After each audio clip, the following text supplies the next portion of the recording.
Looks like Mike's doing the intros for me now. Thank you, Mike. Type 1 if you can hear me.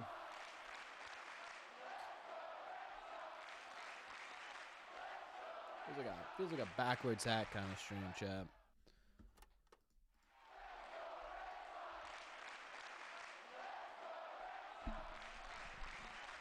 Hello? I'm heard. All right. Thank you, Mike. Ground control, Major Tom. Circuit's dead. There's something wrong. Can you hear me, Major Tom? What is going on, everybody? Welcome back to another Red Seat live stream. My name is Corbin. Thank you all very much for being here. Let's see. Truth Hurts is already bored, so welcome in, Truth. Dennis, how you doing? Robbie, my moderator, what's up? Mr. Money Mike Madness. Durham, how you doing? Dennis, how you doing? Vapin, how are you? Hello, hello, hello. Wow. Man, chat.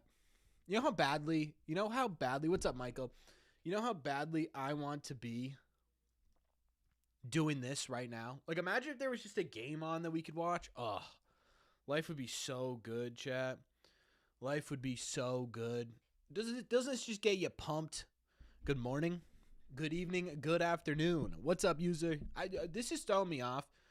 Is there a way, Chad, does anyone know YouTube well enough to tell me if there's a way to change it from your ats to your actual usernames? Because I've not memorized, but I recognize a lot of usernames. I don't recognize a lot of ats. Brent, is it spring training yet? No, but we are actually getting closer. We are actually getting closer to a spring training. If you haven't heard yet, we are about a month and 3 days. A month and 3 days away. Am I primarily a diehard baseball fan? Yeah. Yeah. I don't really watch a ton of other, like, okay, that's a lie. I'll watch other sports, right? Obviously. And I know other sports. But yeah, I don't like die hard over other sports. Dude, I'm in a new chair today, chat, because my cat was sleeping on my regular chair, and it's throwing me off. It's throwing me off a lot. All right, so let's start off the stream by answering this question by Dill Pickle here. Dill Pickle's question was, why don't the Red Sox consider Jiren Durant an infielder? Or in the infield, specifically. And I'll answer that question pretty easily for you. It's because Jiren Durant hasn't played the infield in, 7 years? Let me get these specifics up, and I'll put it on the screen in just a second. I've seen this take way, way, way too often, and it's not like I understand the reasoning behind why you would sit there and you would say, oh, Jiren Durant makes sense. You know, he was put in to the organization as an infielder, right? He played second base, third base, shortstop in college. So you sit there and you're like, okay, well, maybe that's why. Here, let's just dive into this a little bit. Okay, let's talk about why this wouldn't make sense. What's up, Bob? Am I late? Nah, never late. Good evening, Spencer. Let's all pray that crochet father.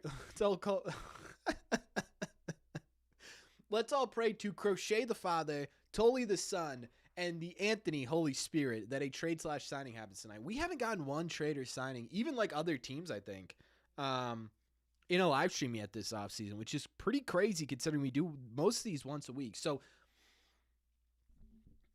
here is where like the conversation about Jiren Durant stops and starts when it comes to whether or not he'd be an infielder, right? Again, this isn't something I'm singling. Who was that? Dill Pickle, which is, by the way, a fantastic. If your name is Dylan, you aren't going by Dill Pickle on social media. What are we doing, right? But anyways, here's the problem: is yes, all the way through college, most of college, right? He was an infielder. We see that right there, yeah. The only time he's played second base at a professional level, the only time he played professional infield was all the way back in 2018 where he played 20 games. Now, 2018, I don't know about you guys, but pretty significant year for the Red Sox. Also, 8 years ago, right? Since then, he has not played a lick. Not a lick of any sort of infield at the professional level. right? People say, oh, he's athletic. He's like Mookie Betts. Mookie Betts played middle infield most of his minor league career. Oh, Cedar Rafaela is doing it. Cedar Rafaela played every position basically you could possibly play coming up throughout the minor leagues. Right? To put him back at second base, a position he played 20 games in 8 years ago, is not a viable option for a team pushing for a World Series, right? If this was 2 or 3 years ago and we were sitting here and we were all under the impression that the Red Sox were under a legitimate rebuild, then maybe you sit there and also 3 years ago would have been 5 years removed from being an infielder, right? Maybe you sit there over an offseason and say, hey, why don't you try a couple of workouts at second base? We are way too far gone for Jiren Durant, the second baseman. Way too far gone. It just doesn't make any sense, especially when you have a Marcelo Meyer, who's an elite second baseman, especially when you have, even David Hamilton, who's an elite defensive second baseman, right? You have better people already in your system that would be able to work with you in that spot. So no, it makes absolutely not a single bit of sense. Not a single bit of sense. What's up, George? Corbin, my main concern with the outfield, I'm not wanting 4 everyday starting outfielders and don't want Rafaela doing the second base shuffle. Agreed. We made a whole video about this, right? Cedar Rafaela also makes little to no sense at second base because that dude is the best center fielder in baseball. But the thing with me is I think there are easier ways around 4 outfielders if you're able to trade a Masataka Yoshida than. And I don't know if that's going to happen, right? We've talked about this a lot. Like if you eat $10 million of the deal and you throw him away for $8 million a season, does somebody go for that? I don't know. Cody, a member for 16 months, folks. 16 months is almost 2 years as a member on this channel. Can we get some claps in the chat for Cody? Breaking news: John Henry is penny pinching again. Yeah, I can get mad at here's what I'm mad at. I'm mad at the Red Sox not spending on free agency. I'm not really mad about the Red Sox in terms of not spending money. Does that make sense? Like, it's two totally different things in my opinion. They preach this sort of aggressive, assertive whereabouts on the free agent market. We haven't seen that. But they have taken on a decent amount of money on the trade market, and you're getting towards the second luxury. If you get over the second luxury tax threshold, we can't really call them penny pinching. You know what I mean? Like it's kind of a hyperbole at this point, I think. But I don't disagree with you when it comes to free agent stuff. What's up, Daniel? What up, GTA? How you doing? I kind of have faith in Massa for this season. Look good. Yeah, I think Massa can be a really good player. And I've said this before, right? I genuinely think Masataka Yoshida has the potential to be maybe not a true number 3, but like a 5 or a solid 5 or a 6 in a lineup every day. The problem is it's not so much what I think Masataka Yoshida can be at the major league level. It's how he fits in with this current Red Sox team, right? Screw it, let's run 4 guys on the outfield at one time. Oh, true. Yeah, let's just do that. Why haven't we thought about that before? Who rides Pine if we have 4 outfielders starting? That's the question, right? I don't know who you said. I personally, it can't be Roman Anthony, right? He's the face of your offense right now, and he's going to be regardless of what happens this offseason. Unless you sign Kyle Tucker, which isn't going to happen, which it should be a conversation, but it's not going to be. So you can't sit him. I mean, they made such a point of making Wilyer Abreu such a big part of this offense. I don't think it can be him. It's a great question. I don't know the answer. At least the Yankees didn't spend. True. I see. The issue I see with the logjam is not the core 4, but Campbell. Yeah, that's the other part of that too. What are we getting into here? We're gonna give a couple updates on Bregman and Bichette, as there were some this morning. I talked about it in the video. I don't know how many of you guys saw that. I mentioned that there were some. We were going to talk about that tonight, so that's we're going to focus on that. And again, I sit here, and we've talked a lot about Alex Bregman and Bo Bichette over the last 2-3 weeks, maybe even a month, right? But it's simply the most prominent topic right now, right? It's the Chad. I don't know what's happening. Am I dying?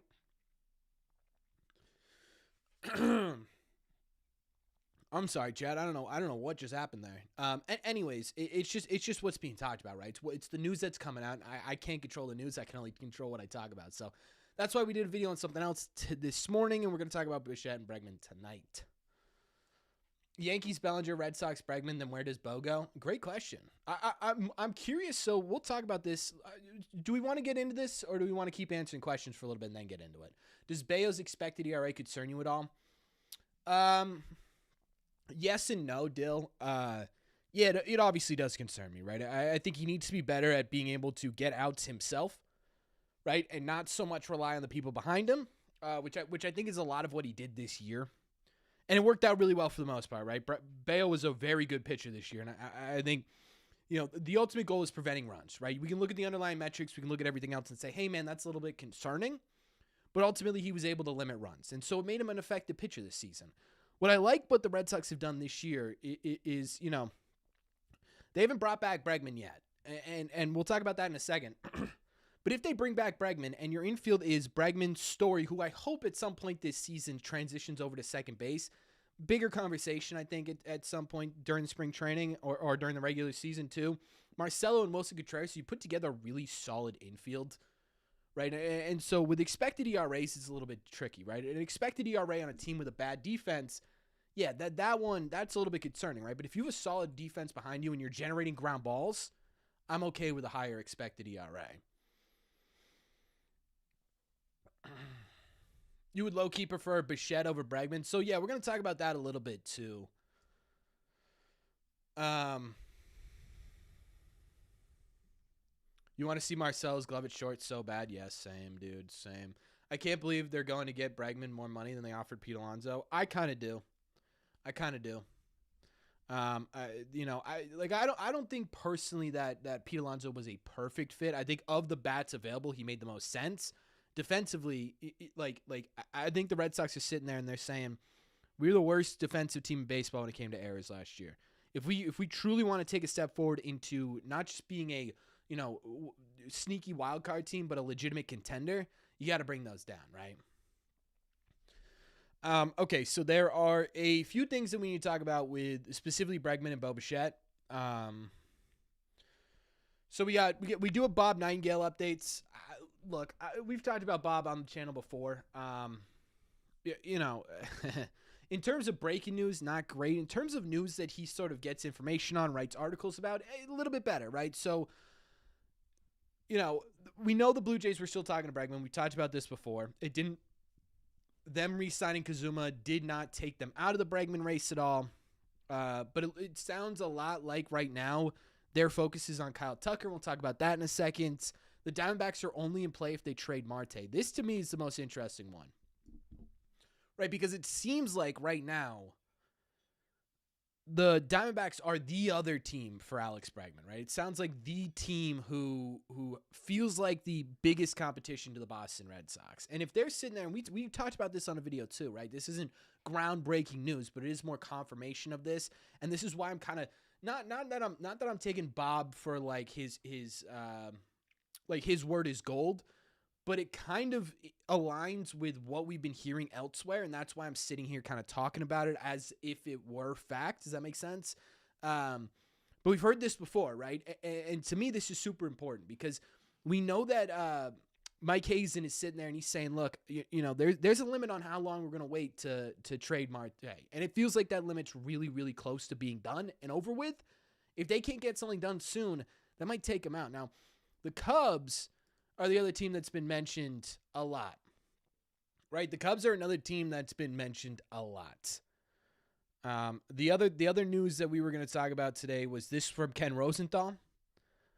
And it's that, the Cubs talking with both Bregman and Bichette.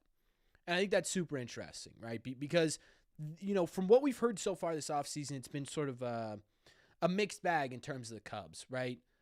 It's been, they're lukewarm on Bregman. They had some preliminary talks, but it wasn't anything crazy. We've heard they like him, but they aren't willing to spend for him. And now we're starting to hear them really get connected to both of them. Now, it feels like every single one of these are some sort of positioning play, right? Either to make the Red Sox look better or make Scott Boras look better, and they're just trying to go back and forth. Like I said it today in Let me see if I can find it, actually. Might be the only thing I tweeted today. No, I tweeted our stream chat. Okay, the other thing was that Jen McCaffrey did confirm that there is a source that is telling her that the Red Sox report of the offer being aggressive, that it was aggressive, right? And so to me, that's really interesting because now I'm questioning why Bregman isn't taking it, but we're going to talk about that in a second. But with all the news combined here, it's like, guys, just get a room, right? Either get a room or find a new dance partner. It's like, and again, I said in my video today, it's like you sit there with these, and it's like, my God, how much longer can you possibly drag this out? Whether it's the Red Sox dragging it out, whether it's Bregman dragging it out, most likely what it is, it's the difference of a year, right? Or it's the difference between a player option or a club option, or it's the difference between, $35 million and $33 million. Like, can someone just goddamn budge here? Like, can we just figure this out? You know how nice it would be to be making videos about like lineup constructions and fights in spring training, but instead we're stuck here talking about this thing because someone, either Boras, and I'm not entirely sure it's Bregman, right? I don't know that Bregman's sitting there being like, I'm not signing unless you get 35. You know what I mean? But like, come on.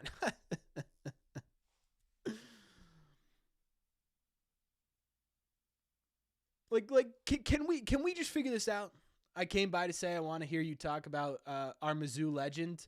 Red Sox signed TJ Sikkema. I made a video today, actually, Andrew. I made a video today. By the way, if you want any prospect stuff, that is the place to go on YouTube. To the Show Baseball Podcast. Best, by far and away, the best prospect podcast on YouTube, anywhere, really. But anyways, baseball name. That is a baseball name. TJ Sikkema is a baseball name. I don't even know if I'm pronouncing it right. I don't want to pronounce it right if I'm pronouncing it wrong. Just a hell of a last name. That's a name announcers are going to love. Sikkema sits him down in the 8th. Like, come on, right? Like, come on.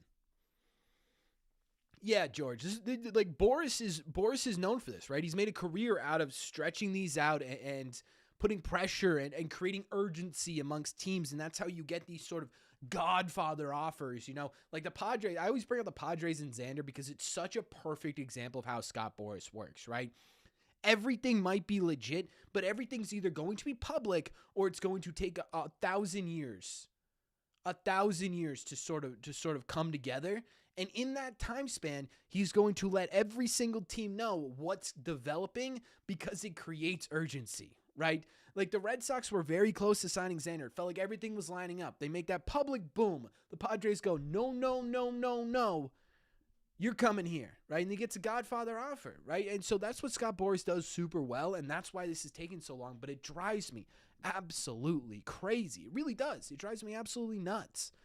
But the larger conversation I wanted to have, and one that I think is incredibly interesting, is so now we're kind of getting confirmation. Okay, like the Red Sox feel as though they have a competitive offer in here, right? Which scares me a little bit because we've heard the Red Sox have a competitive offer before this offseason and ended up being way less, especially for Pete Alonso here, than what actually ended up going for. What he actually ended up going for. Sorry, my English is not great tonight. So that scares me a little bit. But to add in here, one source who's familiar with the Bregman negotiations confirmed Buster Olney's report that the offer was aggressive. So again, we go back to what I said when we talked about this in the video, right? It's not the Red Sox saying this offer is aggressive. It's outside sources saying, yeah, that's a pretty good offer, right? And that's what gets me a little bit excited here. But the other news we've heard, and again, we talked about in the video, right, is that the Red Sox might be willing to go to 6 years, what was it, $170-something million, $171.5 million. Very specific number, in my opinion, for Alex Bregman's services. Now, if we go back to this conversation here, where it's the Blue Jays are focused on Kyle Tucker, and in this article specifically, Gordo doesn't put it in sort of the bullet points here, but what he said was a reunion with Toronto seems less likely. So if Bichette isn't going to Toronto, where is he going, right? And if you're willing to offer 6 years for Bregman, which would bring him into your 38th season, that's interesting to me, right? That's interesting to me because What would you rather have? What would you rather have? 6 years of Alex Bregman or 6 years of Bo Bichette, right? And we talked about the differences 100 times, but I think what stands out to me is the fact that he's younger. Bo Bichette's, 4 years younger than Alex Bregman? So if you're signing him for 6 years, you're getting 2 years of his prime. And then, we saw what Bregman could do at 32 years old. We don't think Bo Bichette could do that at 32 years old, right? The difference, in my opinion, is always going to be the defense. It's always going to be the defense. It's going to be the leadership stuff. The bats profile are pretty similar. The bat profiles are pretty similar, right? I mean, Bichette did it to a little bit of a higher level, I think, when it comes to contact. Bregman's done it a little bit more consistently when it comes to power, but fairly similar all around. The difference is the defense and the leadership. So are you okay paying for the defense and leadership versus the youth? And I think that's a really, really interesting conversation. Is this the longest offseason in the history of offseason ever? You know what's funny, Wow? I was talking to my guy, Andrew Parker, who Sox prospects, absolutely killing it over there. Check out his articles. And then to the show Baseball Podcast as well. I mentioned to him that this feels like this has been the first off season in a couple of years now where I've almost had to you know what I mean? Like force myself to make videos. And I'm not a guy who is doing this just for views and stuff like that, but this has been the first off season in a while. And I think it's just because it's been in general slow. It hasn't just been the Red Sox. Of the top 10 free agents, only 3 of them really have signed, right? Or Edwin Diaz, so 4, right?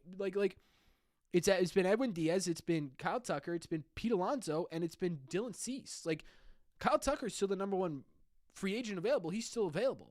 Bregman, Bichette, they were top 5. They're still available. Framber Valdez, he's still available, right? Talent-wise, he's obviously one of the top there. Is this Scott Boras winner? Yeah. And it's been driving me absolutely crazy.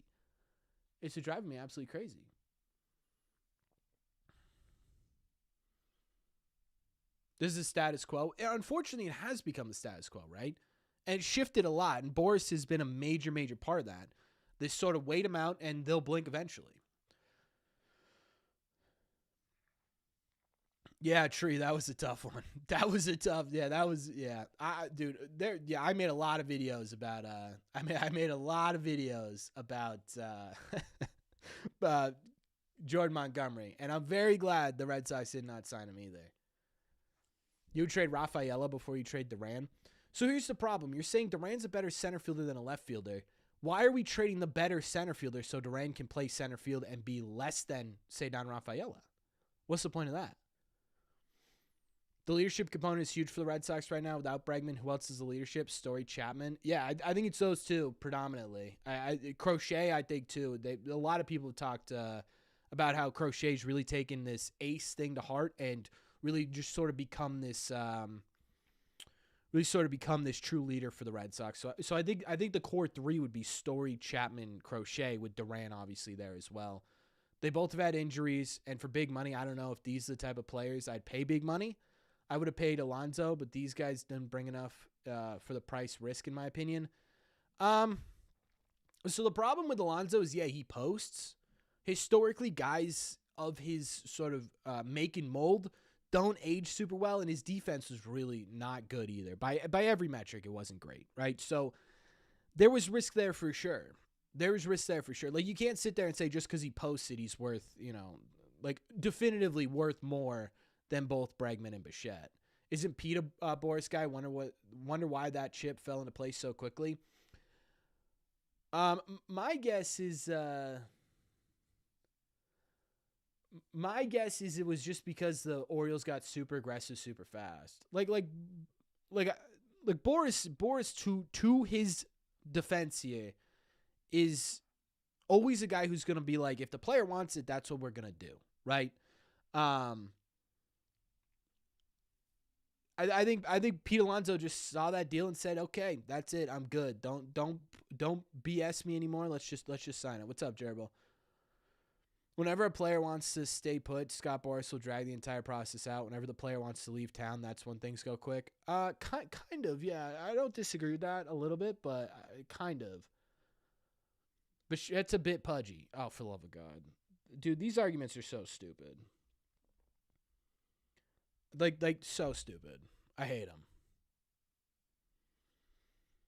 What do I think about the Dodgers getting Edwin Diaz? I know it's kind of old news. I mean, it's good, right? The Dodgers are going to get better for sure. Also, the Padres' interest in Durant fizzled out. Didn't they say they were shopping Mason Miller? The problem is they just weren't going to trade Mason Miller for Durant. Fine, have a fat second baseman, brother. Bo Bichette, Bo Bichette ain't fat. Like, he's just not fat. Like, that's unbelievable. Like, Buddy doesn't have a chiseled jaw, so people are like, yeah, dude, he's a fatso. Like, what are we doing here? We don't need the Dodgers to get any better. I don't disagree. They're the best team in baseball by far, but I think the Dodgers are good for baseball. It's the Rafi Fat combos going again? Yeah, it is. And it's going to drive me absolutely nuts. Do I think the Red Sox made a mistake giving Bregman all these opt-outs now they're in this position? No, because I don't think they would have signed Bregman if they didn't. Dante's the real Bichette.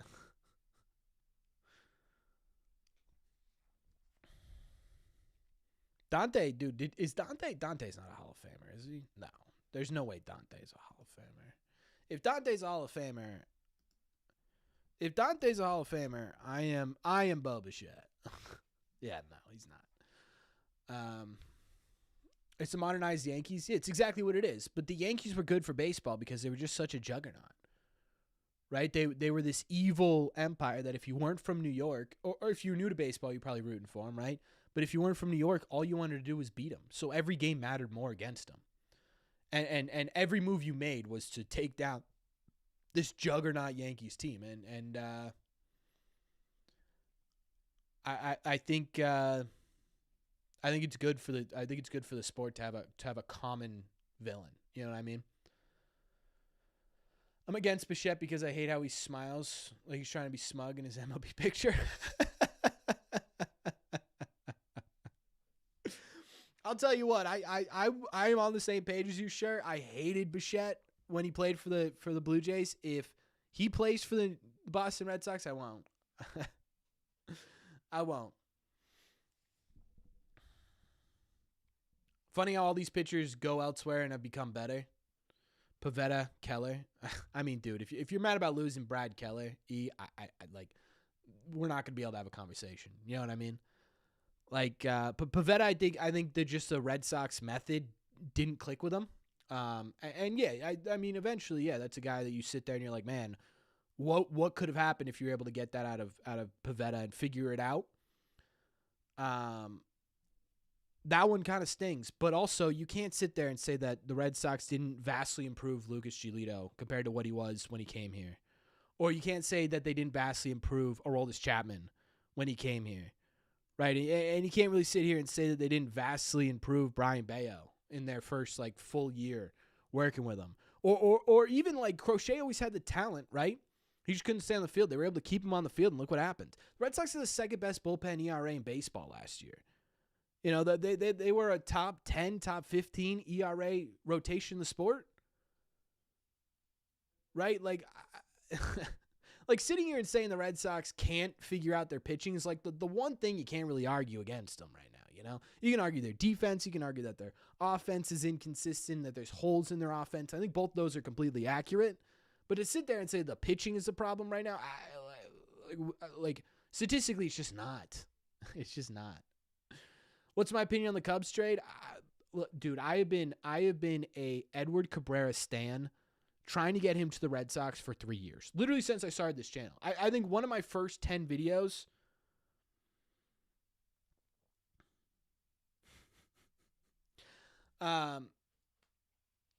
literally one of my first 10 videos I think was about Edward Cabrera. They were great with, yeah, but there are going to be misses with every single team, E. That's the problem, right? Not every player that comes to the Red Sox is going to be a legitimate success story, right? You're not going to be able to turn around every single player, But to completely ignore the players that they did turn around to prove a point, a little bit wishy-washy in my opinion. No one should have guessed. No one could have guessed Pivetta could be good as he was last year, but I thought we got pretty good mileage out of him. I actually don't disagree with that either. They ruined Buehler. Brother, Buehler wasn't exactly lighting the world on fire before he came over here.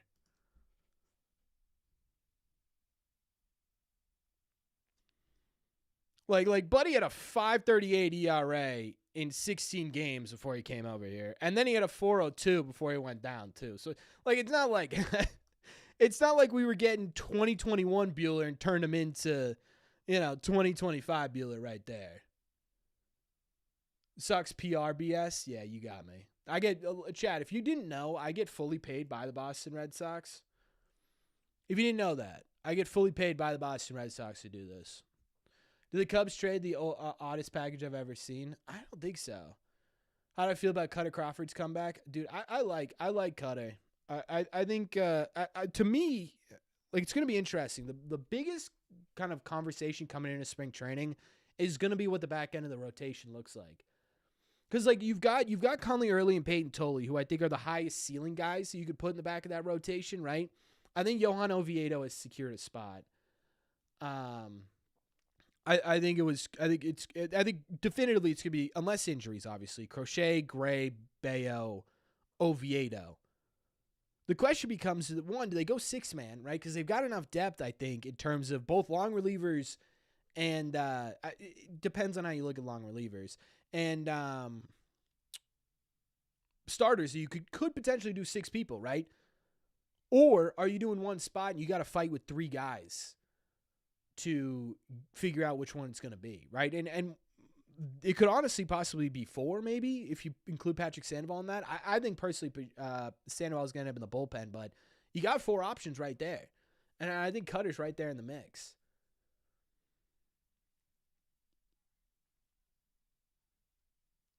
Super bullpen?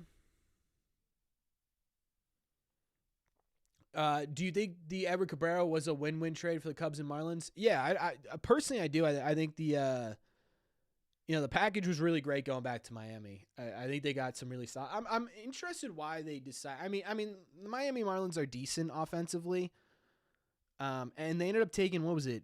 Was it all 3 of them being position players, which I thought was interesting. I mean, they've got a ton of pitching depth, right? They're another team that's got a ton of them. But it was a great haul for the Marlins. But some of these trades, you might end up looking back. The Cubs might end up looking back in 6 years and be like, I can't believe I let that guy go. But for the next 3, you're getting a legitimate mid with the potential of a top rotation starter, right? And you're getting him for $6-7 million a year for the next 3 years. So yeah, I think it's a win-win. I just I love trades like that, right? You traded a probably fair market value for them. You got fair market value back, and both teams improved their teams better. I wish MLB free agency would go faster. Yeah, dude. Oh my God. I feel like Whitlock was so underrated this year. Flew under a lot of people's radars. I don't know, dude. I think most people agreed he was pretty damn good. If the Red Sox lose out on Bichette and Bregman, where do the Sox pivot? You don't, right? I genuinely think the answer is you don't. You could go and get an Eugenio Suarez, but I've talked about Suarez a bunch, right? The only thing Suarez does is hit home runs. He doesn't walk. He strikes out a bunch. He doesn't play good defense and doesn't make a ton of contact either, right? It's quite literally home run or nothing. And that's it. So to me, you're going to add potentially 30 plus home runs to your lineup, which is fantastic, I suppose. But if the other, I don't know, 400 or 500 at-bats, he's not going to do anything. I don't like that a ton, especially at 30, what is he, 34, 35 years old? I don't think that's going to get much better. I think the answer is you go with the, put Marcelo at third base, put Christian Campbell at second base, and see what happens,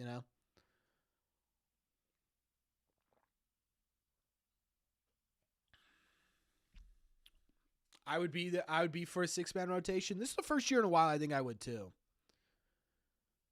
This is the first year in a while I think I would genuinely too. I actually consider a 6-man rotation.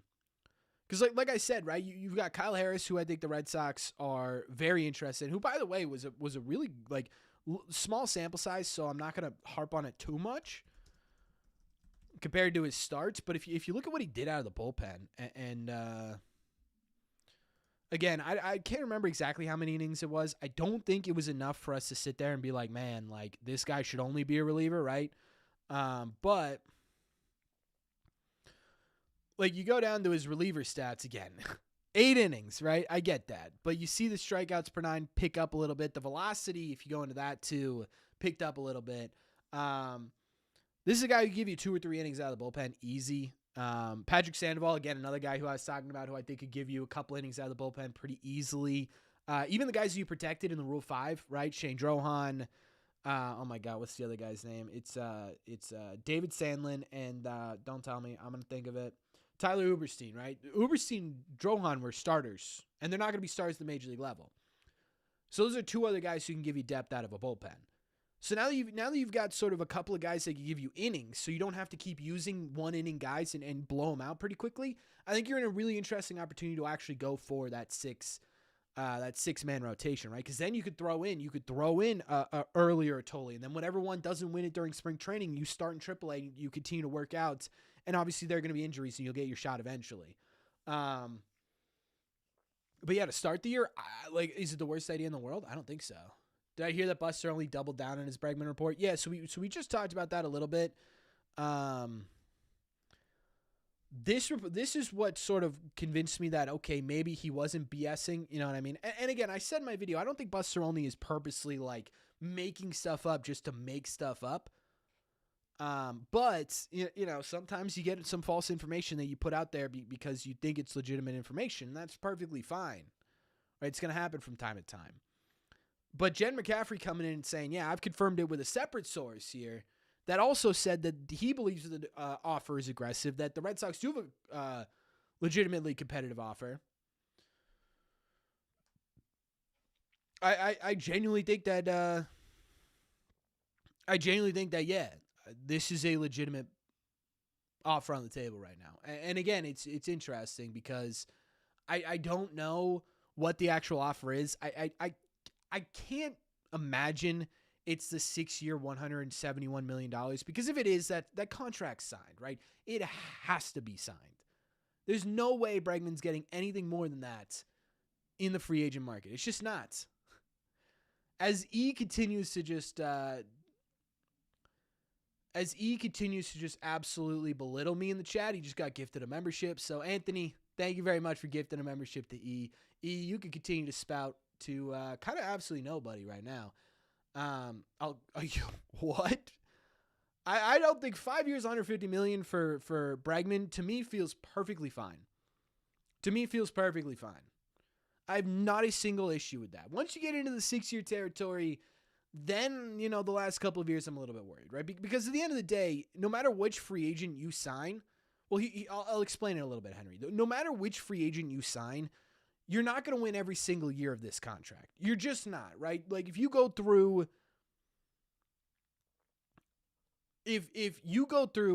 every single free agent that's signed, there are going to be years, especially on the back end of deals, where it's just not worth the money that you're paying him. What you're paying him for is those years which you hope are a majority of the contract that he is that superstar player, that you do push for a postseason and whatever it may end up being, right? Whether you win if you win a World Series, the contract's automatically worth it.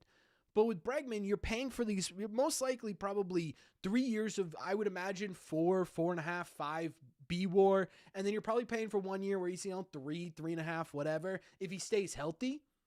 And then you eat that sort of last year, and okay, that's fine because for the last 4 years, you've been a legitimate everyday star, right? Once you get to 6 years, you're like, okay, are you eating $60 million of this contract, 62, 63, whatever it may end up being here?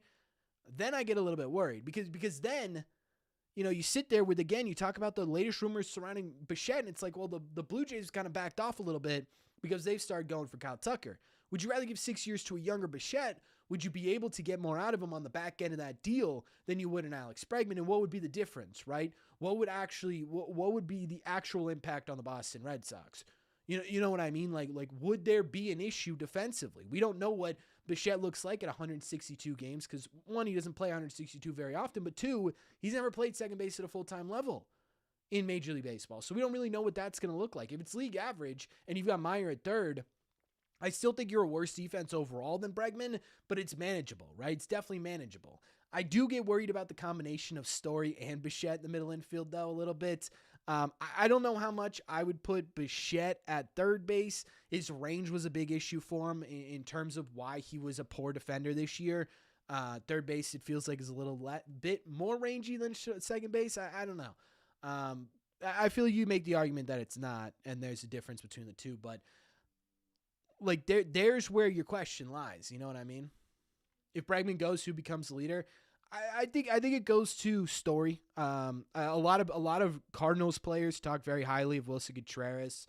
I think he is absolutely one. I did Crochet again, and not enough people are talking about the fact that for a long time this season, a lot of guys were mentioning Bregman specifically. I think is getting this kind of compliment from Bregman's really big, where he said towards the end of the season, it was like, look, Crochet took this role of, I'm the ace of this team, truly to heart, right? He didn't just become the best pitcher on the team. He became the de facto leader of this pitching staff, and it carried over into the rest of this organization. I think Crochet's in there as well.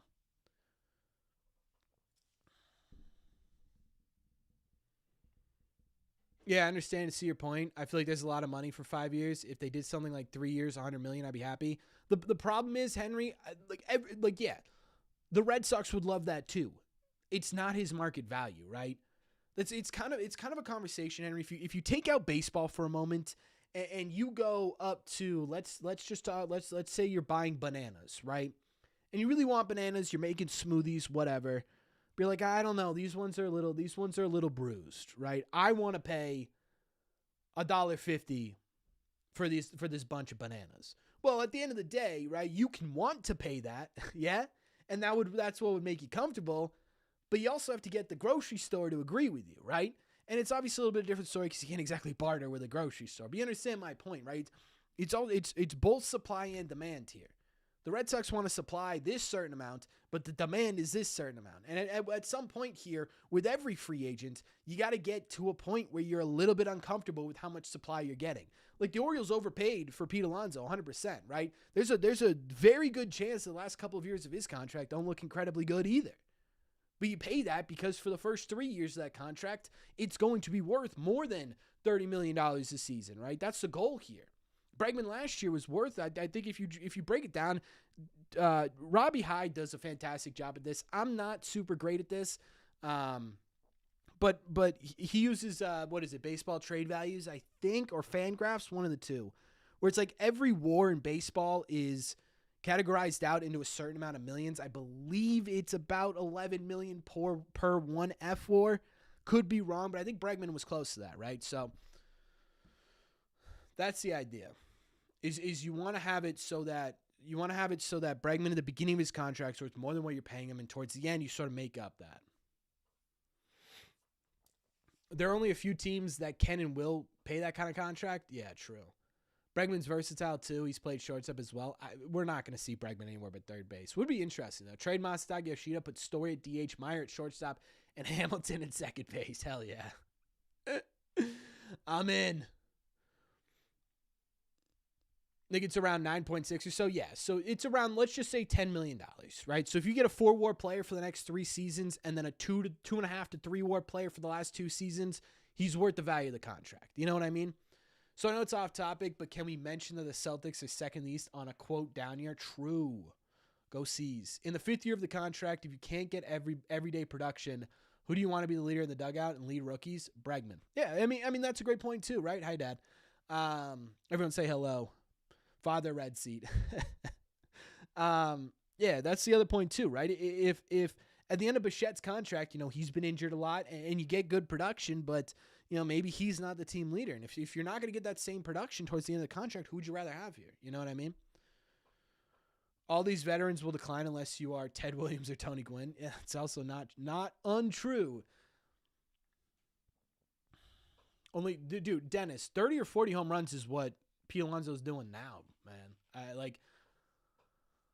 if you're gonna bring Bo in, you should have kept Devers. Bo's defense is completely ass, and he's not as good a hitter as Rafi. True. Yeah, like Devers is gonna be brought up, unfortunately, I think till the end of time, and whether or not they should have, you know what I mean, whether or not they should have. What am I saying? Whether or not they should have traded him, it's just going to be brought up to the end of time, and the answer is always probably going to be no. At least in my eyes, it's just that there's no conversation to be had there because we just know exactly what went wrong there. Have the Red Sox definitively said Story is at short? Yeah. Well, at least Cora did. Which, okay. In all fairness, Cora also said Devers would be your open day third baseman. So we'll see.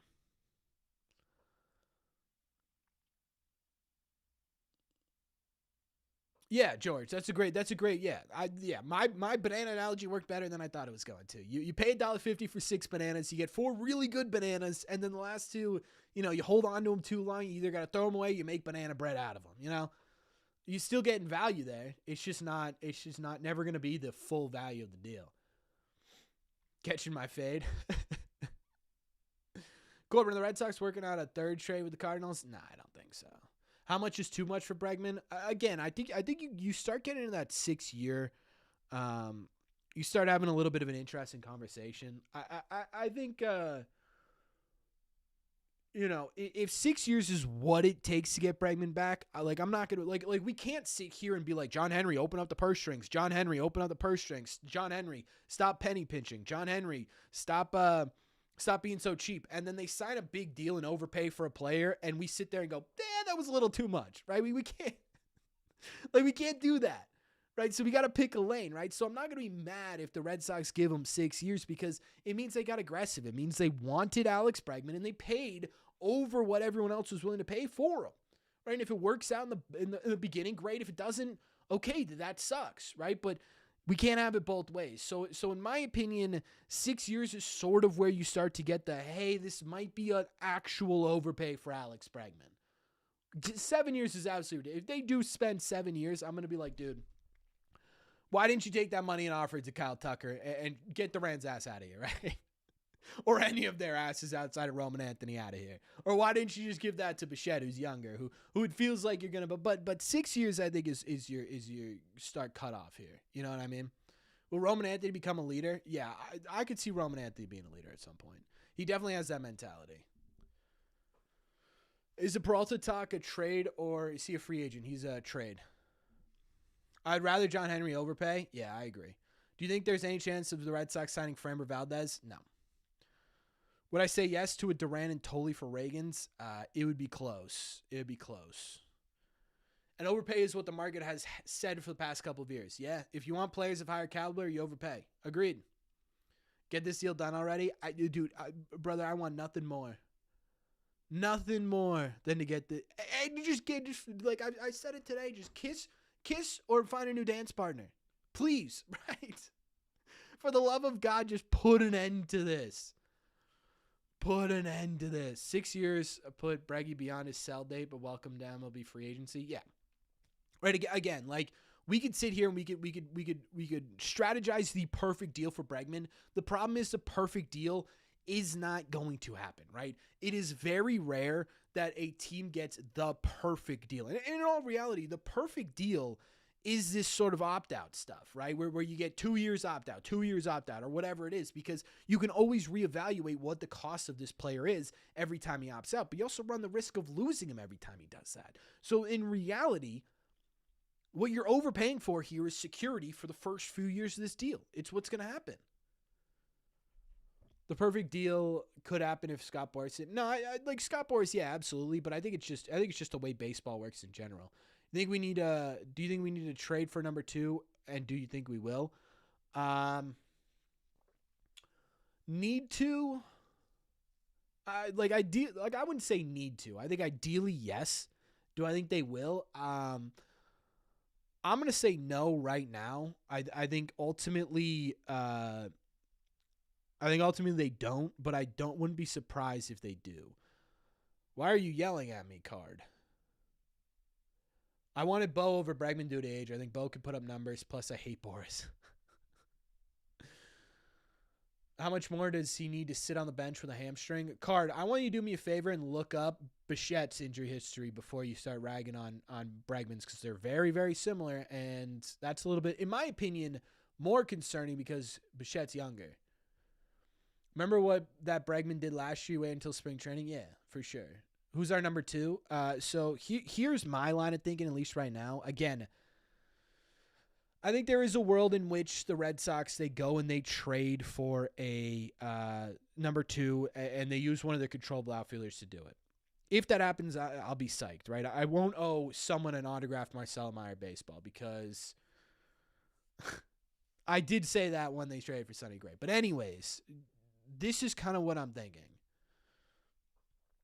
I think right now the Red Sox, and again, I'm not in the room, but I think the Red Sox plan is to start the year with Sonny Gray as their number 2 and hope that one of these younger players develops into a number 2 by the end of the year. Does that make sense? So you start with Sonny Gray, who you know can put up numbers and who you know can be consistent, right? Will he be? It's a different question, but you know he can be. So you start with him at number 2, and then the mix of, and the Red Sox are super high in Johan Oviedo. A lot of people who do a ton more advanced metric stuff than I do are super high on Johan Oviedo. They really, really like his stuff. They really, really like how he fits in with the Red Sox kind of mold here. So we'll see, right? I think the Red Sox are putting him in that category. I think people who are smarter than I am are putting him in that category. Potential guys who could emerge as a legitimate number 2 at some point this season. And then what I really think is that Bayo, Early, Tolley, right? Can Bayo take another step forward? If Bayo can take another step forward, that's a clear and obvious number 2. If Tolley and Early develop the way that we've been hoping they develop, it's more specific, I think, Tolley, if he can develop into what the Red Sox think he can be, I think by the end of the year, you're looking at him as the number 2. Are the Red Sox only looking at pitching for Durant and also infielders? I would imagine so.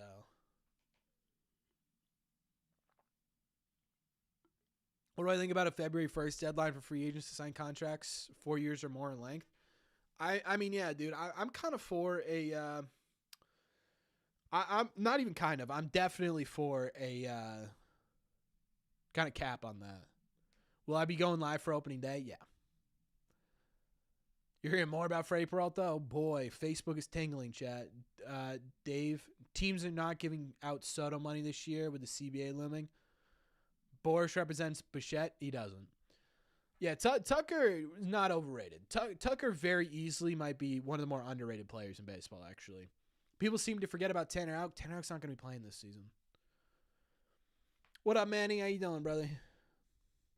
Where do I see Casas, Massa, and Duran? So it kind of depends. It kind of depends, in my opinion, Hyper, fully on Massa. Right? If Massa's here, Casas is probably in AAA, and Duran's probably a platoon bat, if we're being totally honest, right? Because he, this is a guy who historically like Willier's young enough, I think, where you can fully adjust him. I think Durant at this point is kind of what he is. I think to be great against lefties. I don't think Durant's ever really going to get there. I don't think that Willier's really going to get there either. But I think the Red Sox have more faith in being able to develop Willier against lefties than they do Durant, whether it's fair or not. That's just sort of what's been said. Hey, what's up, Kalen? Over this offseason a little bit, right? And then Casas, I think he ends up in AAA to start the year. But if you were able to move Masataka Yoshida, which I'm still kind of hoping they do, opens up a world of possibilities, right? Because now you can cycle in outfielders a bit. Now you can cycle in infielders a bit. And all of a sudden, both those guys could be viable players that are playing, almost every day, Tanner's arm was that bad off where he misses the whole season. It has nothing to do whether or not he was a bullpen guy or not, Card. It has to do with how he throws his slider, which is something he's done his entire career. On top of that, a lot of guys are getting Tommy John right now, my man. I don't think that the bullpen would have saved him from that. Do I think Durant trade will decrease if he mostly plays DH? Yeah, probably. Looking forward to a bit. What's up, Austin? At Family Fest this Saturday? Yeah, if you guys are going, have fun. Unfortunately, I will not be able to make it. Family obligations, so I will not be there. But yeah, I hope you guys have a good time. First one I'm missing in a while. Are you concerned that Oviedo, Romy, Casas, Tanner are not signed with the deadline tomorrow? Not super. I think we saw last year, actually, that Durant didn't get a deal figured out before the arbitration deadline, and they signed him before he got to arbitration. So, to me, it's sort of like a arbitrary deadline, right? It's sort of like a, hey, guys, get it done by this time, and then it's like, okay, yeah, we didn't get it done by this time, but, hey, 3 weeks later, we were able to come to something. I'm not crazy concerned about it now. Thoughts on Campbell versus Hamilton at second base? I don't think either of them are going to be your starting second baseman. Either you end up with Bo Bichette or Marcelo Amaya as your starting second baseman. Campbell's defense needs a little bit of work. Yeah. Do the Red Sox get rid of their second string catcher? No. And I think it's just because there's not really like a viable option out there. Like to me, it doesn't make sense to give up like super valuable prospects in order to get a backup catcher. That's truly like significantly better than Connor Wong is, especially potential wise, right? We never know. Maybe the guy had a down year. He got wrist surgery at the end of the year last year. He had a couple of injuries throughout the season. Didn't he fracture a toe or a finger at some point this season as well? Right. Let's see what he looks like this season. Especially because you could pick up a backup defensive catcher if you really need one, right? There are probably 40, 50 guys who could play league average defense and give you a 230 batting average, right? So, I'm not crazy worried about Connor Wong being behind the dish at all. How big of an upgrade is Sonny over Lucas? Personally, if you look at the just the ERA, so you're gonna say not at all. If you look at every other statistic, you're gonna say, man, that's a legitimate. That's like a very legitimate upgrade, right? Lucas Giolito's potential in terms of like top here was always gonna be this sort of number 3, right? Sonny Gray at his top potential, you're talking about a legitimate number 2. Wonder if the Sox phantom another Massa injury? I don't think so. If they do anything, they'll option him down to AAA. I don't think they're going to, but yeah. Then let's get one of those guys. Which guys? He fractured finger in a cold game, but I feel like he's valuable for Bayo and Chapman. I don't disagree with that at all. Although I think Chapman pitched worse with Connor Wong on them. Actually, we can look at that, can't we? Me thinks we can.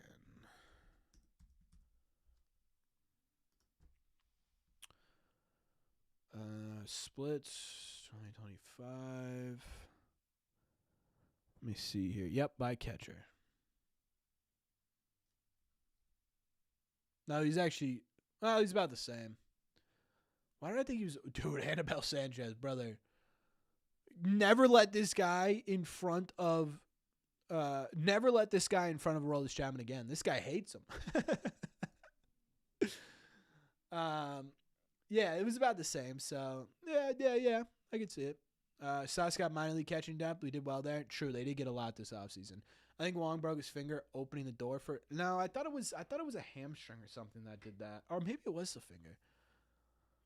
I hope Casas I hope first base is an upgrade. Don't want another Casas. Contreras will not be another Casas.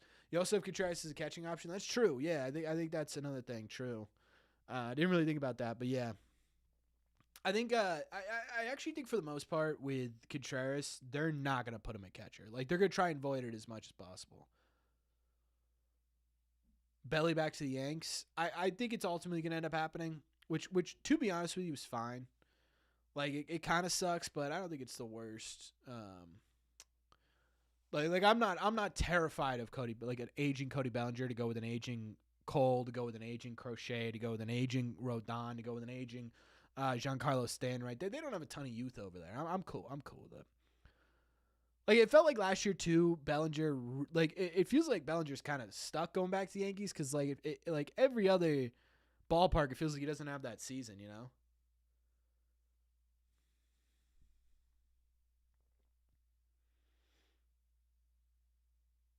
Card, why am I getting yelled at by you? I would cry laughing if the Yankees overpaid to keep Bellinger. I think they will. You predict that Cam Schlittler will have an okay year? Was he... So, I didn't really look too much into him because the Red Sox didn't face him too much during the regular season. How good was I mean, he was good during the regular season, huh? 14 games, 296 ERA, 374 FIP, 10.4 K per 9. I mean, yeah, dude, he was good.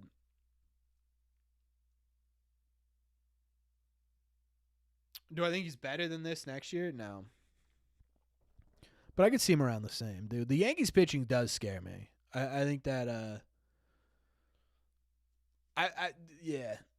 Like the Yankees pitching does like if you get healthy Cole, like you dude, look at their rotation right now. It's like Cole, Fried, Rodon, Schlittler, Cam Schmidt.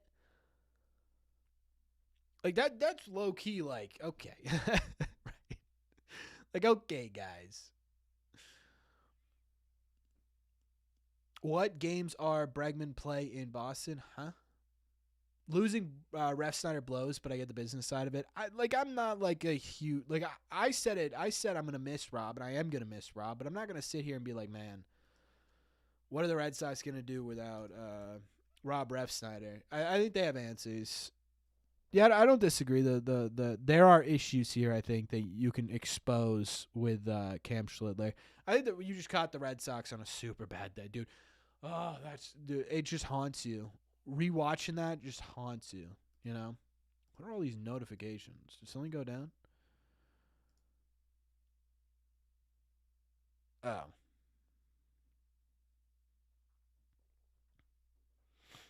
dang, Roman Anthony, but he got yacked, huh? What's going on here, Roman? Look at those muscles, my guy. Look at that forearm, brother. You know what that is? That's 50 home runs. Shout out Tom. Shout out Tom McMurray. Look at that, my guy. That is 40 home runs forearm. This guy does not want to get hurt again. This guy does not want to get hurt again. He's like, listen, if I'm gonna get hurt, I'm gonna hit 30 home runs before I get hurt. Also, little Red Sox hat on there too. Clean. Casas' underlying stats were trending in the right direction when he was injured. I don't disagree. I don't disagree that there's still absolutely potential with Casas. I can't get myself excited again, man. I just can't do it. I can't do it. But I agree. Like I'm not gonna sit here and say that I think Casas is a bad player or anything. I think he's had bad stats. I don't think he's a bad player. Does that make sense? But I sit there. Also, very funny image to see like the Ram with like what are those like 45s, and Roman Anthony's got like 30s. Durant and Roman hitting over 20 bombs this year. I don't see Durant hitting 20 bombs. Getting excited about Tristan Casas, like getting excited about Nickelback. Listen, Nickelback's got bangers. I would go see Nickelback in concert. I would, and I'm not afraid to admit it, chat. Not afraid to admit it. I would go see Nickelback in concert 100%. Roman bulking up for a monster here. Look at this guy, huh? That's not Roman Anthony. Whoever this is ate Roman Anthony for breakfast. Let's pull up Roman Anthony last year. No, not stats. Just 2025. Let's take a look. Let's take a little peek ski, shall we? All right. Here's Roman Anthony. What was this? August of 2025. Yeah? Here's Roman Anthony. Look at those forearms, my guy. They're like 1.5 his forearms. Roman Anthony, 350 on base percentage, 30 bombs, top 5. Ooh, top 30 to me, Snowy. Here's hoping that Jess improves your quality of music when you tie the knot. My guy. Saying Nickelback is a bad band is crazy. Remember when Hanley balked up? Okay. Let's not. Can we? Roman's 22 years old. Let the kid get a little muscle. If Casas comes back healthy and motivated, he and Roman will have us legit contenders to the plate. I agree. Yeah, I think Casas could legitimately be a game changer. But how many home runs did Durant hit during his best year in Boston? You'd bet the over on Jiren Durant's best season. What was it? 16 home runs. I think his best power hitting season was last year. Oh, no, he had 21 in 2024.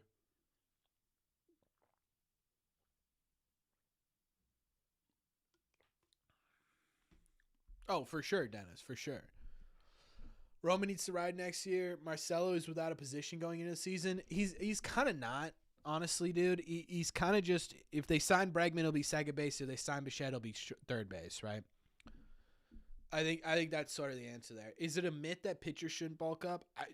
I've never trained. I've never trained for a major league season, so I don't have a true answer to that, Christian. But I would imagine pitchers who need.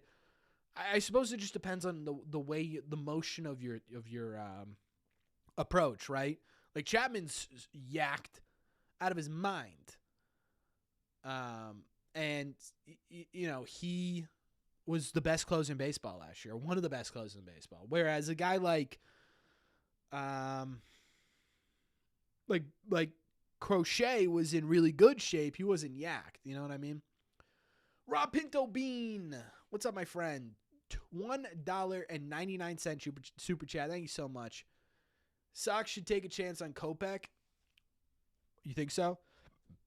On a minor league deal, yeah, hell yeah. On a minor league deal, hell yeah.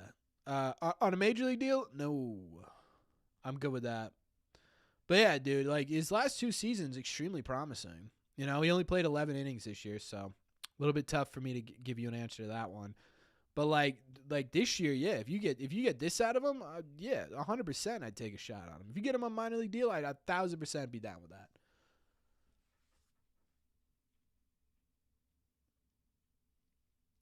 If we still had Ref and Tyler O'Neill, we were the most jacked team of all time. The 2001 Cardinals would like a word. Meyer needs to hit the weight room too. Yeah, he looked pretty good actually. I don't know if you guys saw it. Let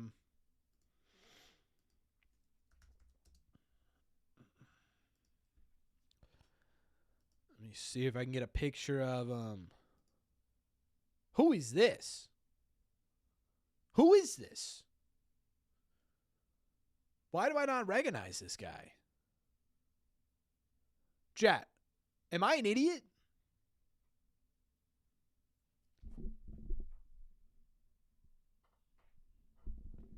Who is that? Female Kike Hernandez. Who is that? Someone help me. Someone in the replies.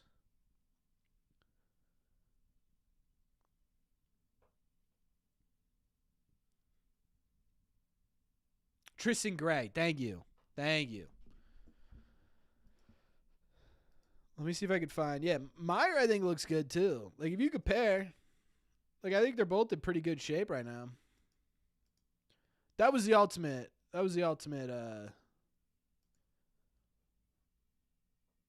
Brother, what are we doing? What is this?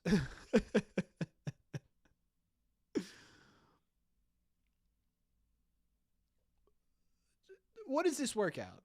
You know what? Whatever. I'm like clearly they know more than I do, but Marcel I think he looks to be in pretty good shape, man. The flow looking fantastic. I gotta grow my flow out for the regular season, chat. There's our boy, chat, Mikey Romero.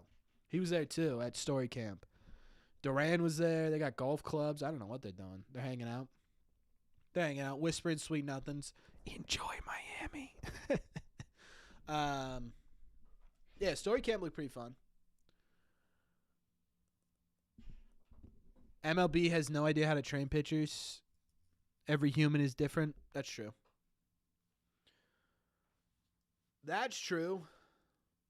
Also, by the way, if you're a member in here and you got something on that Christmas giveaway from Versatility, heads up, they are all on the way. So just keep an eye on the mail. Some of them are going to get there a lot earlier than others. Sox were a third base coach away from moving on to the divisional rounds. I mean, yeah, that was a big part of it, but like, I still don't know if he was going to be healthy. What are they up? Oh, Connor Wong's there. Connor Wong was there. Mikey getting in there.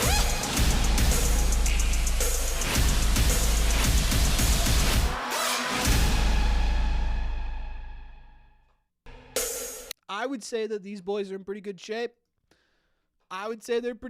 Chat. Yanner Sports, strength band, strengthened ligaments, I think. See, this is why I'm sitting here and they're out there. You know what I mean? This is why I'm sitting here talking to you guys and not on a baseball diamond, because unfortunately Corbin not in the greatest shape in the world. All right, what else was I going to talk about? This is what we're going to talk about tomorrow, though, if you guys want to sneak peek. A couple of veteran left-handed options here.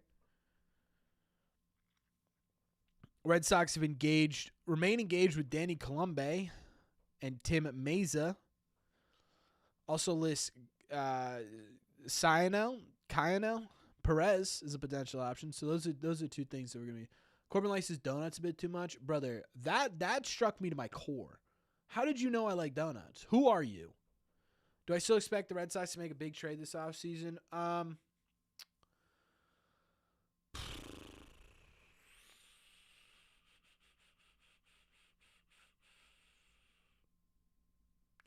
Do I expect it?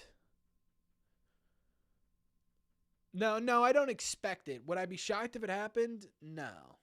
Why are the Sox not wanting to bring back Wilson? He had a pretty good year last year. Sounds like he's actually contemplating retiring. Versatility. That's what it sounds like.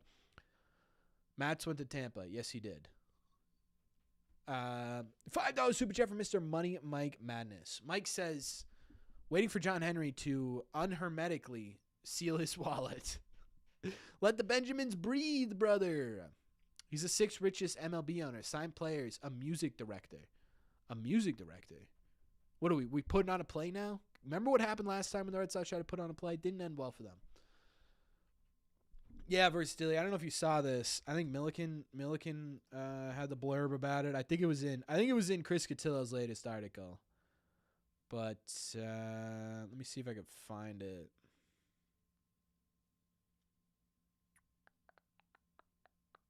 Maybe he wasn't the one. Oh yeah, here. Justin Wilson mulling retirement. So I wonder if that's why. Versatility. Veteran pitcher Justin Wilson, perhaps the best left-handed reliever available in free agency, is considering retirement, league sources say. It is unlikely Wilson, 38, pitches in 2026 unless it's on a fair deal with a legitimate World Series contender. One major accomplishment that has eluded Wilson, who starred in the College World Series for winner Fresno State in 2008, is a World Series ring. So I wonder, I would be real down to get Justin Wilson back. I think that'd be perfect. Any training videos of Devers? I haven't been paying attention much to the Giants. No. Sox were a double steal eating Durant away from the divisional series. Ay. Are we talking donuts now? Eclair, apple fritter, Boston cream. All are solid choices with Sunday coffee. I don't drink coffee, but I would mess up an apple fritter right now. I would mess up an apple fritter right now. Man. Not a huge, that's a lie. I'm a big Boston cream guy. But sometimes there's too much cream in the Boston cream, you know what I mean? I'm a big, let's see. I'm a glazed stick kind of guy. I like those glazed, like it's like the cake down. Listen, my favorite thing in the world is, have you guys ever been to Duck Donuts? Duck Donuts is my favorite thing in the world, but I don't go there very often, because if I did, I'd be 1,000 pounds.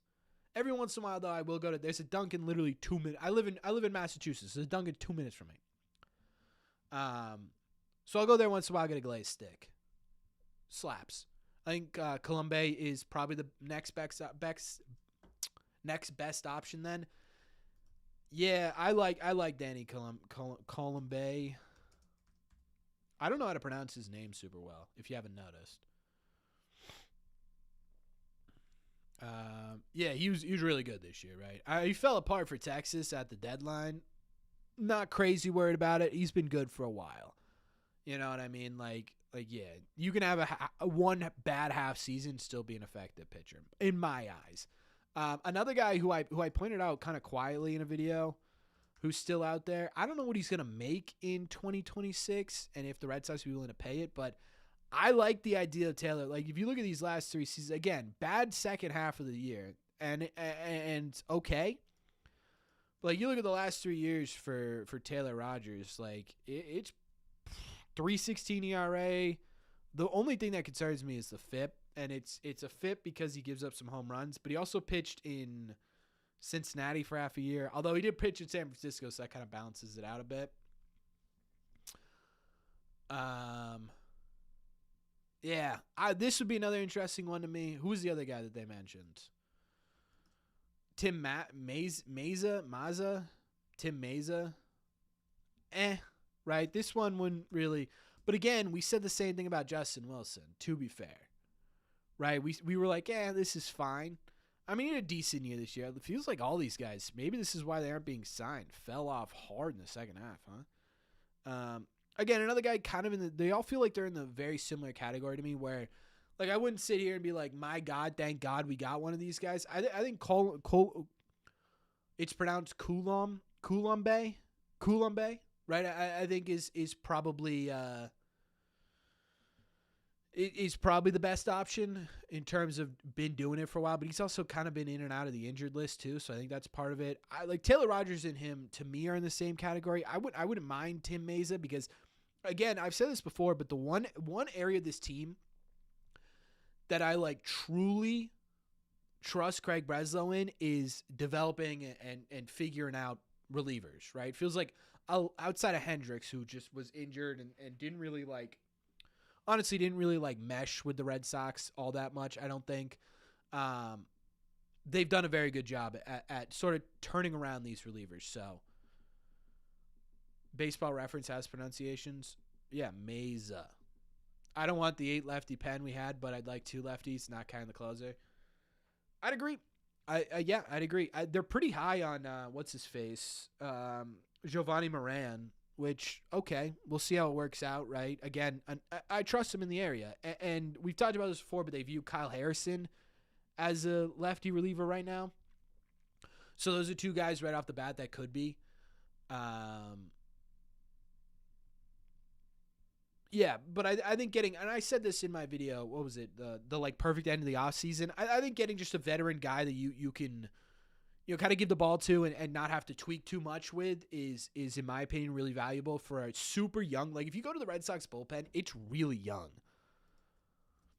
Like usually you see a couple of guys in like their mid 30s and kind of guys who like you understand what a bullpen, right? The lower leverage guys are in the only person above truly 30 years old outside of Zach Kelly who's going to turn 31 and Greg Wise who's going to be 31 as well.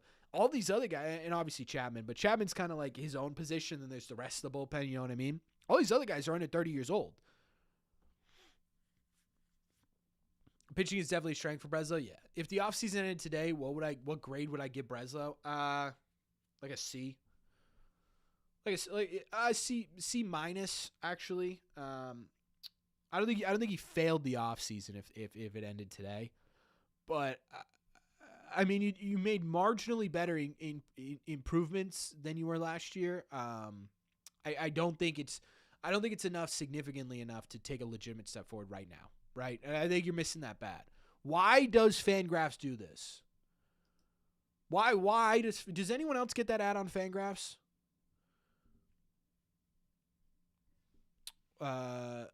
What about a grade if you get Bichette and Danny or a lefty? I give it a B. I think for an A+ offseason there were options out there that could have been more impactful, but I think you got enough guys to make you significantly better. Right? I think ultimately the A+ range for me would have been bring back Bregman, get Pete Alonso, trade for a Joe Ryan-ish player, right? I think that would have been an A+ offseason. That's not happening, obviously, so I don't think I'd give him an A+ range. But I think it would be a solid B if with Contreras, Yohan Oviedo, Sonny Gray, and then like a Bregman and a lefty reliever. I think that's a solid B, right? If the offseason ended, yeah, I just read that. Red Sox seem to have a bullpen plan. Yeah, they clearly have a plan for the bullpen. And we still have Jordan Hicks. True, Jordan Hicks is still a member of the Boston Red Sox. Yeah, they're not trading this guy anytime soon. Terrible season, huh? It's funny where you sit there with him and it's like, okay, well, there's some games where he's solid. Like this is what ideally what you'd want out of him. How do you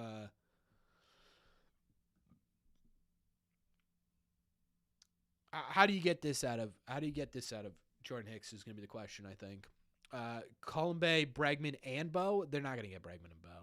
I don't think it's going to happen. Unless, but even if Bichette settles for like a 1-year deal, I don't think the Red Sox, or like a Bregman type deal to come back into the market, which I don't think he wants to do considering what could happen in 2027.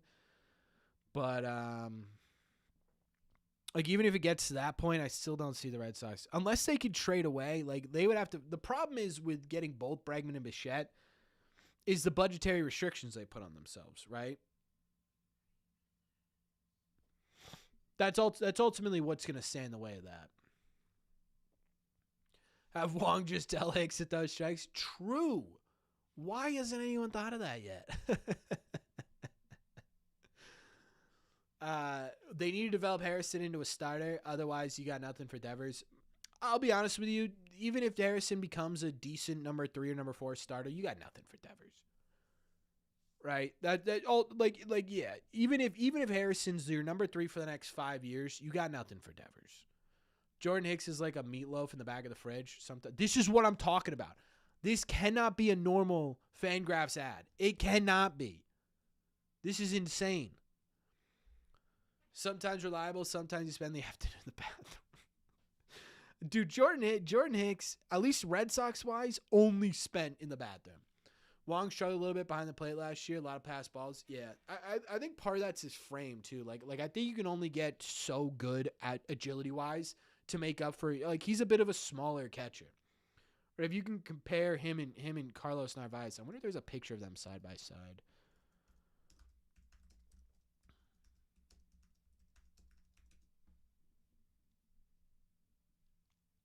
How is there no pictures of the two of them together? That's crazy. What are we doing here? Are these the two of them together? No. Oh, here we go.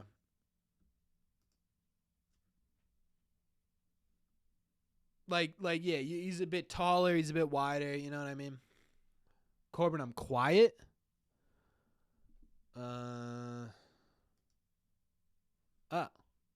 I never upped my chat. I did this entire thing and no one told me that my audio was low. Is that a bit better? Yeah, it's definitely a bit better. I'm about to leave in like 10 minutes. You guys are just telling me this now? Chat.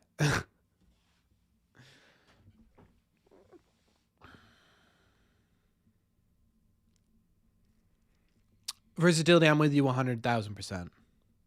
We're on the exact same page with this, I think. You just got here. Chris, someone fire him. Chris is fired, chat. He was supposed to be here at the beginning of stream to let me know that my audio was low. Instead, this guy shows up. He goes, you know what? I'm gonna sleep in. I'm gonna sleep in. I'll take the morning off. Chris said, yeah, you know what? I'll spend some time with the kids. No, you are sanctioned, sir, to this live stream to let me know if my audio is low. We can't have this again, Chris. This is your third strike, brother. You're out of here. What a 1-year deal, impending lockout. Yeah, but I'm not saying a 1-year deal, Thomas. I'm saying like what Bregman got. Just got home from work. See, this is what I'm saying.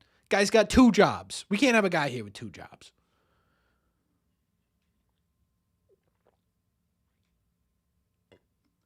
Bichette doesn't seem like a good fit here in Boston. The interesting thing about this offseason is that you could make the case that someone isn't a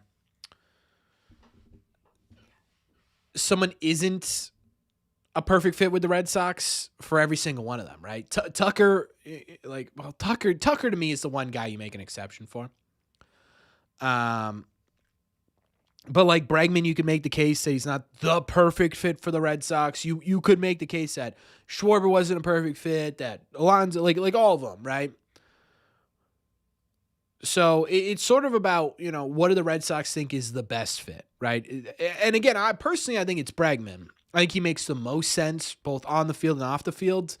I've said this 1,000 times. The Bichette Bregman conversation, their hitting profiles are very similar. I think. I think, Bichette's more consistent contact-wise. Bregman's a bit more consistent power-wise. But very kind of similar profiles where they don't strike out a lot. They make a lot of contact. Bregman walks more too. But I think the difference maker is the idea that you know what you're getting out of Bregman defensively. And I think if you're going to pay a guy and eat some of his contract, which you're going to do regardless of who you sign here, I'd rather eat the guy's contract who's going to continue to be a positive for everyone around him as opposed to just himself. Does that make, like, and this isn't me knocking Bregman or Bichette and saying that, Bichette's a terrible leader or anything like that. It's just that Bregman's so much further up in terms of leadership that it's definitively a strength for him, right? And people hate that conversation because it's like, oh, we're paying him to be a coach. It's like, no, right? There are players that are good leaders, and then there are players that make literally every single person around them better. And that's the difference maker in Bregman, in my opinion. Alonso would have been a perfect fit. He had a pulse. Crazy take. I feel like Tucker is Anthony Rendon. Wow. But just a better player. I don't think he loves the game and will fall off after signing the big deal. Yeah, wow. That is a crazy take. I truly don't know, man. I don't know what Kyle Tucker's kind of mentality is. I haven't watched him closely enough.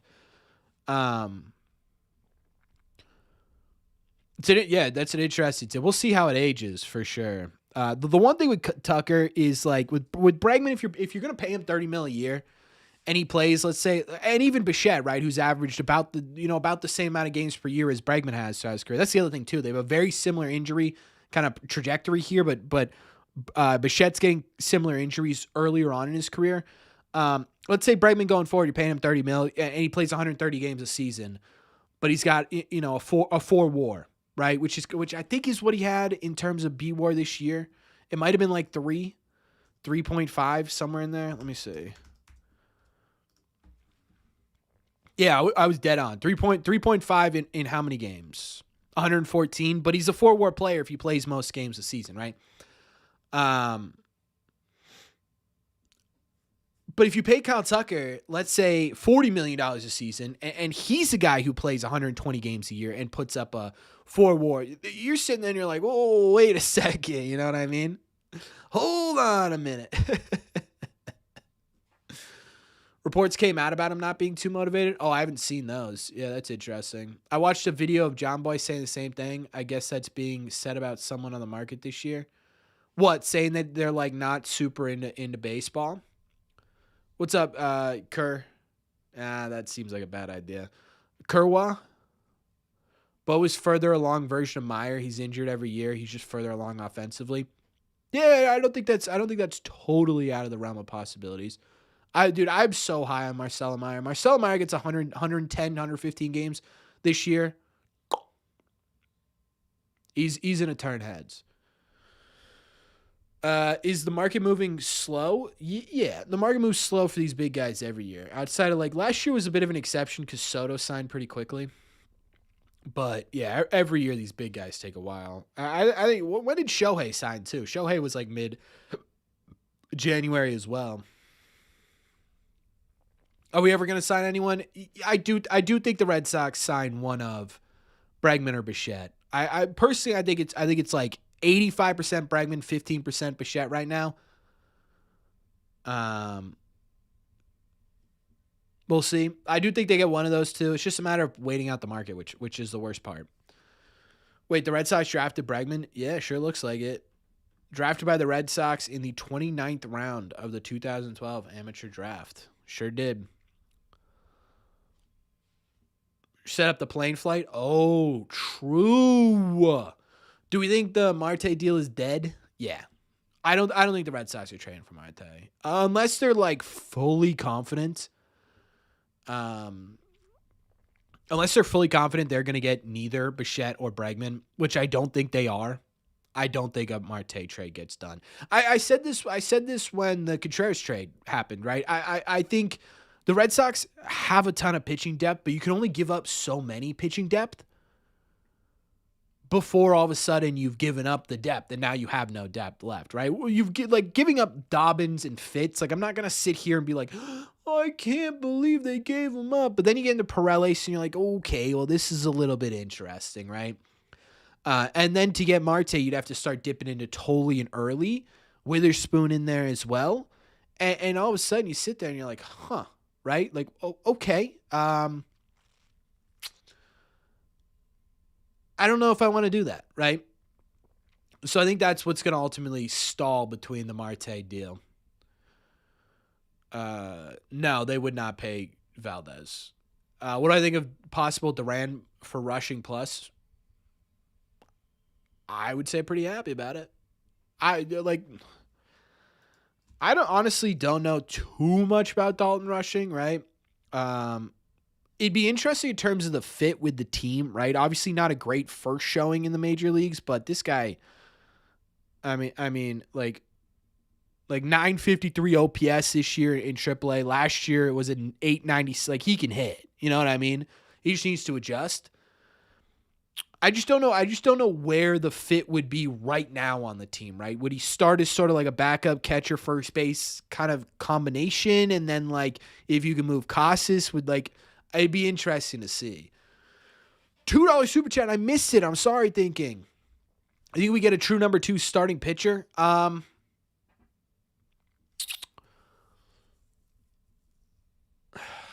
I think right now I said this earlier in stream, but if you missed it, I think right now the Red Sox plan is that Sonny Gray is your number 2 coming into the year. And then their ideas that a Tolley early, even a Johan Oviedo, or potentially even a Brian Bale too, steps up into that number 2 role throughout the regular season. And you go into the postseason and ultimately Sonny Gray is your number 3. Right? I think that's ultimately what their plan is. Would I put the idea of the Red Sox trading for a starting pitcher out of the question? No, not at all. Yeah, I agree, Christian. Rushing has high upside, but completely unproven. That's what Verdugo was too. True. That's a good point. That's a good point for sure. Yeah, I mean, straight up, I wouldn't do this, obviously. Depends on what they'd add to it, I think. And just sort of in terms of, and this to me isn't really a huge deal. I think to a lot of people it would be. If you traded Durant to the Dodgers for prospects and he has a good year, this is what I'm saying. See, like, the publicity-wise, people would hate that. People would hate that. People are already comparing Mookie to him.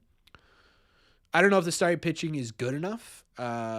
Blue Jays rotation, I find it hard. The Yankees, I'll give you.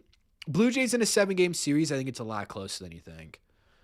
Especially because I think the Blue Jays rotation, and honestly the Yankees is too, they're a lot older than the Red Sox. And I think that's important. Like, the Red Sox are unproven, but I mean, one injury here and you're derailing the entire Blue Jays rotation. They don't have depth, really. How about Durant to San Diego for Mason Miller? Oh, I would drive Durant to the airport myself, but there's no shot the Padres are trading Mason Miller for Jiren Durant straight up. It's not going to happen, right? Unless you're willing to add in a legitimate top prospect. It's not going to happen. Cease doesn't go deep into games either. I mean, even Bieber, who I really like, you know, coming off of Tommy John, was solid for the Blue Jays, but not great in the postseason, right? I mean, all it takes is one guy. Do the Dodgers have prospects? The Dodgers always have prospects. You know?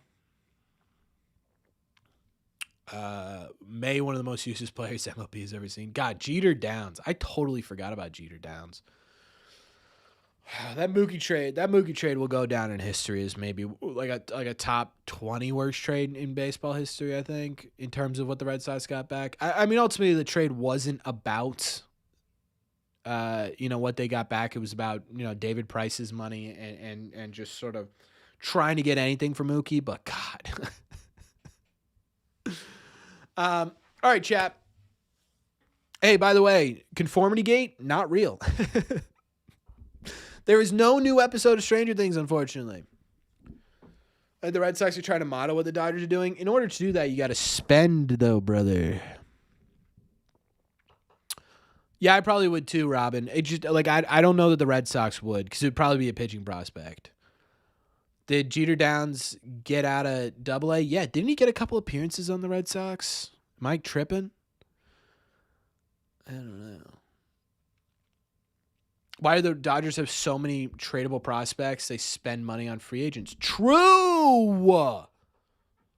Yes. You want to be a farm system that's always at the top, because you never actually get those guys to the major league. And they do have some guys that impact the major league level, but a majority of them, they do end up trading. I mean, they made a ton of trades this season. It's because they spent the money. Sox end up with Bo or Bregman? Yes.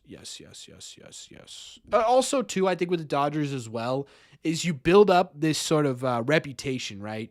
That puts you in a spot where all of your prospects look good, even if they aren't. So that's part of it. But either way, I'm taking off, at least for tonight. I'll be back tomorrow. We're going to be talking about lefties for the Red Sox in terms of their bullpen, because that appears to be something the Red Sox are interested in. Honestly, something I could see getting done before Bregman, which people are going to hate. But either way, I appreciate you guys being here tonight, man. A lot of people are getting sick and tired of the Bregman, Bichette kind of conversations, and I get that.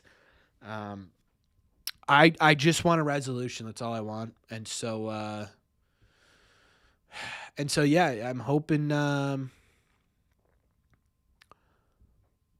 we get something soon. But until then, I will keep talking about it.